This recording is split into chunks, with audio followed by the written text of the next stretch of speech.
আপনি যদি মনে করেন গাজ্জা দখল করলেই তাদের এই সন্ত্রাসবাদ থেমে যাবে, আপনি ভুল করছেন। যতক্ষণ পর্যন্ত তারা বিশ্বকে নিয়ন্ত্রণ না করছে, বিশ্বকে শাসন না করছে, তারা ক্ষান্ত হবে না। এবং তাদের মূল রাজনৈতিক পটভূমি এবং ভৌগোলিক অবস্থানটা কি হবে সেটাও তারা মেনশন করেছে। তারা চায় পুরো হোলি ল্যান্ডটা দখল করতে। এখন আপনি প্রশ্ন করতে পারেন যে ভাই হোলি ল্যান্ডটা কি? উত্তর হচ্ছে হোলি ল্যান্ড হচ্ছে সেই জায়গা ইরাকের ইউফ্রেটিস নদী থেকে শুরু করে মিশরের নীল নদ পর্যন্ত। আই রিপিট, ইরাকের ইউফ্রেটিস নদী থেকে শুরু করে মিশরের নীল নদ পর্যন্ত এই পুরো জায়গাটাকে বলা হয় হোলি ল্যান্ড, অর্থাৎ পবিত্র ভূমি, আরদুল মুকাদ্দাসা।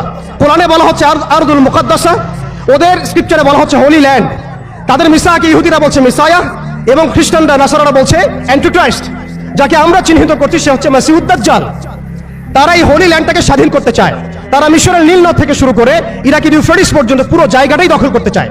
আপনারা যদি মনে করেন গাজ্জা দখল করার পর তাদের এই হামলা থেমে যাবে, আপনি ভুল করছেন। তারা ততক্ষণ পর্যন্ত ক্ষান্ত হবে না যতক্ষণ পর্যন্ত তারা হোলি ল্যান্ডটা দখল না করছে। এবং শেষ জামানায় যে বৃহত্তর মালহামা বা মহাযুদ্ধের কথা বলা হয়েছে, সেই যুদ্ধ হবে ইরাকের ইউফ্রেটিস নদীর সোনার পাহাড়কে কেন্দ্র করে। আস্তে আস্তে সময় সেদিকে এগিয়ে যাচ্ছে। তাহলে তাদের উদ্দেশ্যটা কি? তাদের উদ্দেশ্য হচ্ছে হোলি ল্যান্ডটাকে দখল করে সেখান থেকে তারা দাজ্জালের শাসন কায়েম করতে চায় সারা বিশ্বে। কারা চায়? জায়নিস্টরা চায়। এই ডটসগুলো যদি আপনি মিলাতে না পারেন এবং শুধু বাইরের চোখ দিয়ে আপনি দেখেন, ভিতরের চোখটাকে অন্ধ রাখেন, আপনি এই ওয়ার্ল্ডের জিও পলিটিক্স বুঝতে পারবেন না। শুধুমাত্র বাহ্যিক স্টাডি দিয়ে, বাহ্যিক জিও পলিটিক্স পড়াশোনা করে, বাহ্যিক ইকোনমিক্স পড়াশোনা করে আপনি এই ওয়ার্ল্ডের প্রকৃত জিও পলিটিক্সে মেলাতে পারবেন না। অর্থাৎ সামনে আসছে দাজ্জালের শাসন, যেটা নবী সাল্লাল্লাহু আলাইহি ওয়াসাল্লাম ইরশাদ করেছেন যে মাসিহুদ দাজ্জাল এই ইহুদিদেরকে নিয়েই এই বিশ্বকে শাসন করবে 40 দিন। কতদিন?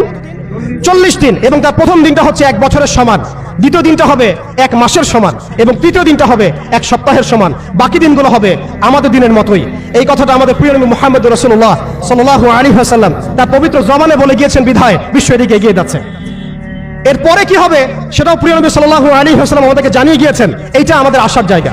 আমি যে শুরুতে বলেছিলাম যে আমাদের এই সমাবেশটায় আমাদের ফজিলত, আমাদের গুরুত্বটা বেশি তাদের চাইতে। আপনি জানেন এর সমাধান জিহাদ, আপনি যেতে পারছেন না। আপনি জানেন তার সমাধান হচ্ছে সামরিক আগ্রাসন, আপনি চালাতে পারবেন না। আপনি জানেন এর সমাধান হচ্ছে তাদের পুরো শক্তিটাকে শেকড় থেকে কেটে ফেলা, আপনি এটা করতে পারছেন না, কারণ ভবিষ্যতের দিকে পৃথিবী এগিয়ে যাচ্ছে। এরপরের কথা আছে, নবী করিম সাল্লাল্লাহু আলাইহি ওয়াসাল্লাম বলেছেন এই দাজ্জালের শাসন চিরস্থায়ী হবে না। এটাই হচ্ছে আমাদের আসার জায়গা, এবং তরুণ প্রজন্মকে এটাই আমরা শেখাতে চাই, জানাতে চাই।